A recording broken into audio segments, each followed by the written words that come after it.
Hi friends, welcome back to my channel everyday new. दोस्तों, बात करेंगे इस वीडियो में हम लोग RRB group D expected cut off north western railway Jaipur zone या अजमेर जोन के बारे में। 6 लाख प्लस जो छात्र का डेटा है उसके बाद सारा एनालिसिस हम लोग इस वीडियो में देख रहे हैं। इससे पहले दोस्तों यहाँ पे ऑलरेडी 11 जोन का यहाँ पे एनालिसिस हो चुका है। चाहो तो उन जोन में से आप लोग हो नहीं देखे हो तो वीडियो के डिस्क्रिप्शन बॉक्स में देख सकते हो, वहाँ पे लिंक आपको मिल जाएगा।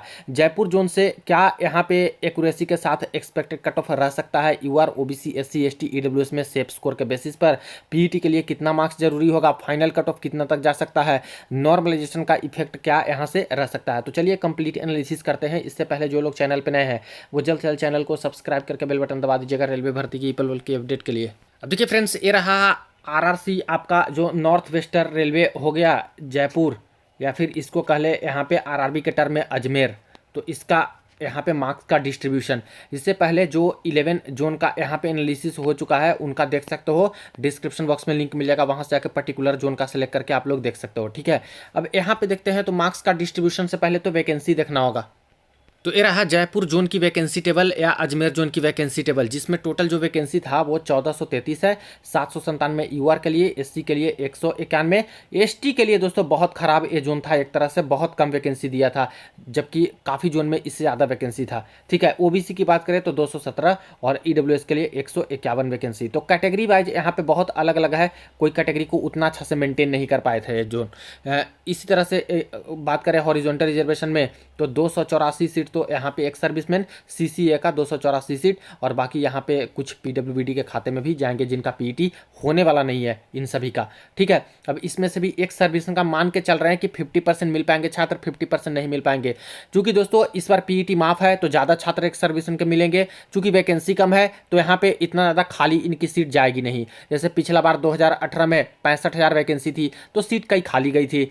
इसके बाद यहाँ पे 2019 में 1 लाख भर्ती थी तो वहाँ भी सीट काफ़ी खाली गई थी। बट इस बार इतना कम वैकेंसी है, 284 ही है, ऊपर से फॉर्म भी डेटा हम लोगों ने देखा है। तो ऐसा नहीं है कि कैंडिडेट नहीं है, कैंडिडेट हैं हाँ, लेकिन एसटी कम्युनिटी में, ईडब्ल्यूएस में, एससी में यहाँ पे सीटें इनकी खाली जाएंगी। यूआर और ओबीसी में कम जाएंगी, एससी एसटी ईडब्ल्यूएस में ज़्यादा सीटें खाली जाएंगी, जिसके तहत ये होगा कि यहाँ पे पीईटी में एक्स्ट्रा को बुलाना पड़ेगा, और बुलाएगी भी रेलवे, जो कि हर बार ऐसा करती ही है ताकि कोई शॉर्टफॉल ना हो, भर्ती में कमी ना हो जाए, क्योंकि बार बार पीईटी तो होता नहीं, एक ही बार पीईटी होता है। तो मान के हम लोग चल रहे हैं हर जोन से कि यहाँ पे करीब करीब 65% के आसपास छात्र को पीईटी के लिए बुलाएंगे। 25% तो इधर छांट लीजिए, पूरा हटा दीजिए, और एक सर्विसमैन का 10% मान के चल रहे हैं कि नॉर्मल छात्र को देंगे। हो सकता है 12% भी किसी किसी कम्युनिटी के लिए हो सकता है, ये किसी किसी कम्युनिटी में 15% भी हो सकता है कि वहां पे पीईटी के लिए बुलाएं, लेकिन ओवरऑल हम लोग यही देख रहे हैं 65% के आसपास। तो यहाँ पे यूआर में देखा जाए तो वैकेंसी तो 797 है, लेकिन 65% के आसपास नॉर्मल छात्र को देते हैं पीईटी के लिए। तो एक करीब करीब दोस्तों निकल के आ रहा है 518 के आसपास नॉर्मल छात्र के लिए। 3 गुना में लेंगे पीईटी के लिए तो 1554 के आसपास तो छात्र का पीईटी में रिजल्ट आएगा ही आएगा। एससी में देख रहे हैं तो एससी में यही दोस्तों आपका 124 के आसपास सीट बच रहा है, और इसमें से देखा जाए तो 372 प्लस तो पीईटी में रिजल्ट आएगा ही। एसटी में बात करें तो यहाँ पे तो बहुत कम है, सिर्फ 50 के आसपास बच रहा है। ये 55-60 भी मान सकते हो, जैसे डिपेंडिंग अपॉन की ईडब्ल्यूएस एक सर्विसमैन के कितने बचते हैं या फिर कितने मिल पाते हैं। तो ज़्यादा नहीं मिलेंगे तो और भी ज़्यादा होगा, लेकिन कम से कम 150 प्लस तो छात्र को तो बुलाएंगे ही बुलाएंगे। ओबीसी की बात कर लें तो ओबीसी में यहाँ पे 141 के आसपास बचता है, और इसका 3 गुना करेंगे तो ये 423 प्लस के आसपास पीईटी में। ईडब्ल्यूएस का देख लेते हैं तो ईडब्ल्यूएस में भी लगभग 98 के आसपास बचते हैं, है तो 151, लेकिन 98 100 के करीब यहाँ पे बचेंगे।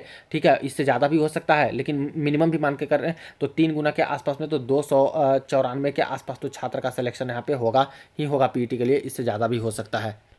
अब जयपुर जोन में देख लेते हैं कि एक सर्विसमैन के फॉर्म कितने लोग भरे हैं। तो एक सर्विसमैन के अजमेर जयपुर जोन से दोस्तों टोटल यहाँ पे 2249 लोग फॉर्म भरे हैं। सीट कितना है, 284 सीट है। मान लेते हैं 50% के आसपास तक नहीं पहुँचते हैं पेपर देने, तो तभी ये करीब दोस्तों 1120 के आसपास तो छात्र तो पेपर देंगे ना, कम से कम, या इससे ज़्यादा भी हो सकते हैं। अब ये 284 सीटें इनको भरनी है, इसमें से पीईटी माफ है, पूरी तरह से, यानी मिनिमम सिर्फ 40 नंबर, 30 नंबर और 25 नंबर यही लाना है। और ये भी नॉर्मलाइजेशन के बाद इतना इतना आ जाता है तो ये अपनी सीट को लेकर चले जाएंगे।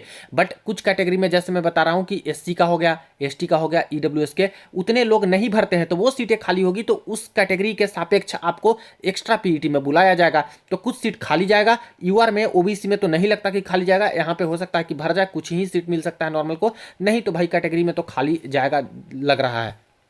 अब आते हैं north western railway Ajmer zone या जयपुर जोन के मार्क्स के डिस्ट्रीब्यूशन करने में। तो ये रहा मार्क्स का डिस्ट्रीब्यूशन, जिसमें से यूआर का हमें रिजल्ट चाहिए वो कम से कम तो 1554 के आसपास तो रिजल्ट मिलेगा ही मिलेगा। अब ये कहाँ पे निकल के आ रहा है रेंज, तो 75 प्लस में 938 छात्र हमें मिल रहे हैं सारे कैटेगरी को मिला करके, ठीक है। 70 प्लस में 2337 मिल रहे हैं, यानी कहीं ना कहीं 70 से 75 के बीच में ही हमें 1554 छात्र यहाँ पे मिल रहे हैं। तो रॉ मार्क्स पर तो यहाँ पे दोस्तों यूआर का 73 के करीब यहाँ पे लग रहा है कि आपका सेफ स्कोर रह सकता है, रॉ मार्क्स पे है। ये नॉर्मलाइजेशन के बाद दोस्तों यहाँ पे बहुत चीज़ें चेंज होंगी और कम नंबर वाले का भी सिलेक्शन होगा, जो कि हर वीडियो में मैं डिस्कस कर रहा हूँ, बता भी रहा हूँ कि टेंशन मत लीजिएगा। अभी जो यहाँ पे डिस्कस हो रहा है वो रॉ मार्क्स पे मैं कैलकुलेट करके इसके बाद नॉर्मलाइजेशन का भी इफेक्ट मैं आपको बता रहा हूँ, मतलब कंक्लूड करके लास्ट में, ठीक है। ओबीसी की बात करते हैं तो ओबीसी में यहाँ पे जो टोटल जो रिजल्ट बनेगा वो दोस्तों ओबीसी में रिजल्ट बनेगा 423 प्लस छात्र का। अब ये 423 प्लस कहाँ पे निकल के आ रहे हैं, तो 75 प्लस में तो आपका इधर हम लोग 73 प्लस के आसपास यूआर का लेके चल रहे हैं, तो ये 1496, यानी कि इधर करीब करीब 800-900 के आसपास तो यूआर से ही कन्वर्ट हो जाएंगे और बाकी यहाँ पे बचेंगे, यानी करीब करीब ये दोस्तों ओबीसी में भी हाई जा रहा है, ये करीब 70 प्लस के आसपास तो सेफ स्कोर रह रहा है अजमेर जोन से, ठीक है, 70-71 के बीच में। इसी तरह से बात करते हैं ईडब्ल्यूएस के लिए, तो ईडब्ल्यूएस में यहाँ पे टोटल जो रिजल्ट चाहिए वो चाहिए दोस्तों 294 प्लस, ठीक है। और एक सर्विसमैन का और ज़्यादा नहीं मिला तो इससे ज़्यादा भी पीटी में चयन हो जाएगा, मतलब 300 प्लस भी हो सकता है। तो ईडब्ल्यूएस में इसी के बेस पे मान के चलें यही 65% ही छात्र को जो मिल सकता है तभी।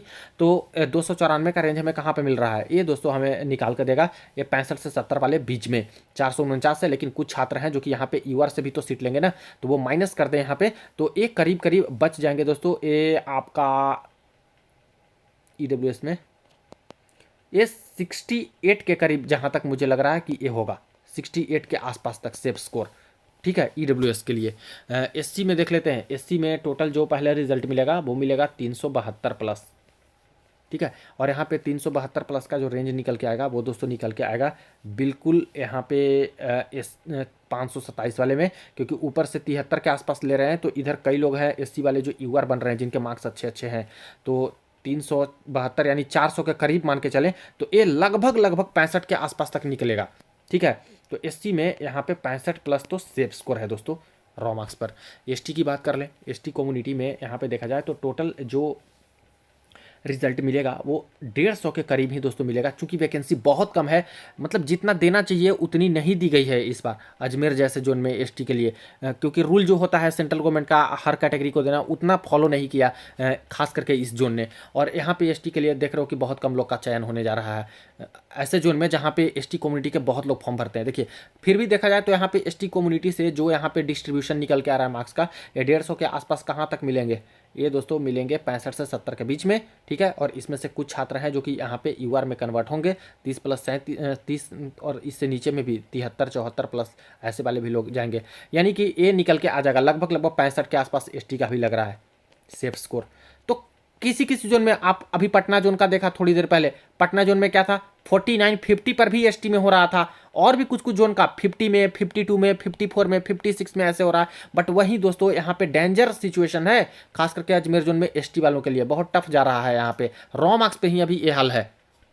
अब इसको कंक्लूड कर लें तो यहाँ पे यूआर के लिए जो निकल के आया ये दोस्तों सेफ स्कोर निकल के आया 73 प्लस रॉ मार्क्स पर, एससी के लिए निकल के आया 65 प्लस, एसटी के लिए निकल के आया 65 प्लस, और ओबीसी के लिए निकल के आया दोस्तों आपका 70 प्लस, और ईडब्ल्यूएस के लिए निकल के आया 68 प्लस, ठीक है। अब ये तो रॉ मार्क्स पे था, आफ्टर नॉर्मलाइजेशन नंबर कम है उनके भी नंबर बढ़ेंगे, टफ शिफ्ट में है, मॉडरेट शिफ्ट में है, मॉडरेट टू टफ शिफ्ट में है, चाहे इजी टू मॉडरेट में है, कुछ ना कुछ तो नंबर मिलेंगे, किन्हीं के 10 नंबर, किन्हीं का 8 नंबर, किन्हीं का 7 नंबर, किन्हीं के 13 नंबर, किन्हीं के 2 नंबर, 4 नंबर, 5 नंबर, अच्छे अच्छे नंबर लाए हैं, 80 नंबर भले लाए हैं वो टफ शिफ्ट में है तो उनका भी तो उतना ही बढ़ेगा, आपका 75 वाले का भी उतना ही बढ़ेगा। तो ओवरऑल आफ्टर नॉर्मलाइजेशन एक कट ऑफ बढ़ जाएगी, लेकिन फिलहाल रॉ मार्क्स पे इससे कम नंबर है आपका 3 नंबर या 4 नंबर कम है, मॉडरेट टू टफ शिफ्ट में आ रहे हो, आपको लग रहा है कि 7 नंबर 8 नंबर 9 नंबर तक मिलेगा नॉर्मलाइजेशन में, तब तो पीईटी के लिए बिल्कुल क्लियर हो जाएगा आपका नॉर्मलाइजेशन कट ऑफ के बाद, ठीक है। और अब नॉर्मलाइज कट ऑफ की इफेक्ट की बात करें तो यहाँ पे करीब करीब 3 नंबर से ज़्यादा तो आपका लगभग एक कट ऑफ चला ही जाता है नॉर्मलाइजेशन के बाद। ये रॉ मार्क्स पे ही कैंडिडेट इनको मिल जा रहा है रेलवे को 3 गुना में, इतने इतने नंबर लाने वाले। नॉर्मलाइजेशन नहीं होता तो क्या होता, इतने नंबर तक ही का सिलेक्शन होता है, इससे नीचे वाले का होता ही नहीं किसी का। बट नॉर्मलाइजेशन है और 101 शिफ्ट में हुआ है, तो मान के चलिए कि यहाँ पे काफ़ी डिफरेंस भी है, 13 नंबर तक का डिफरेंस है, तो अभी बहुत चेंज करेगा नॉर्मलाइजेशन, खेल करेगा यहाँ पे मान के चले। तो यूआर में आफ्टर नॉर्मलाइजेशन का इफेक्ट को देखते हुए ये करीब करीब दोस्तों आपका 76 प्लस तक कट ऑफ रह सकता है पीईटी के लिए। इसी तरह से एसटी में देखा जाए, एससी में देखा जाए तो एससी में यही दोस्तों 68 प्लस तक रह सकता है पीईटी के लिए। एसटी में भी देखा जाए तो ये भी 68 प्लस तक रह सकता है। ओबीसी की बात करें तो ये 73 प्लस तक जा सकता है आफ्टर नॉर्मलाइजेशन कट ऑफ। और ईडब्ल्यूएस की बात करें तो ये आपका 71 प्लस तक जा सकता है पीईटी के लिए, ठीक है। फाइनल के लिए बात करें डीबी के लिए तो वहां पे कम से कम 5 नंबर आपका ज्यादा रहना चाहिए। जो भी पीईटी का कट ऑफ जाता है, जितना भी जाता है जिस कैटेगरी में, उससे 5 नंबर अधिक है तो आपका डीबी में भी सिलेक्शन हो जाएगा, क्योंकि पीईटी ज्यादा पास कर जाते हैं और उतने को तो लेना नहीं है, सिर्फ जितनी वैकेंसी उतने को लेना है। तो फर्स्ट डीबी में आपका थोड़ा बहुत 5 नंबर 4 नंबर एक्स्ट्रा है तो उम्मीद सबसे ज्यादा रहता है, वरना फिर सेकंड डीबी थर्ड डीबी का वही वेट कीजिए पीईटी पास हो तो, कि कब हमारा नंबर आता है, कितने लोग छोड़ते हैं, कितना लोग एब्सेंट होते हैं, कितना फेल होते हैं, इसी पे डिपेंडेंट रहना पड़ता है, ठीक है। तो ये रही एनालिसिस, यहाँ पे 12 जोन का हो गया है, बाकी जोन का बचा हुआ है, जल्दी से जल्दी मैं कोशिश करूंगा एनालिसिस उसका भी कर दूं। वीडियो को दोस्तों के साथ शेयर कर दीजिएगा। चलिए मिलते हैं नेक्स्ट वीडियो में, नेक्स्ट अपडेट में।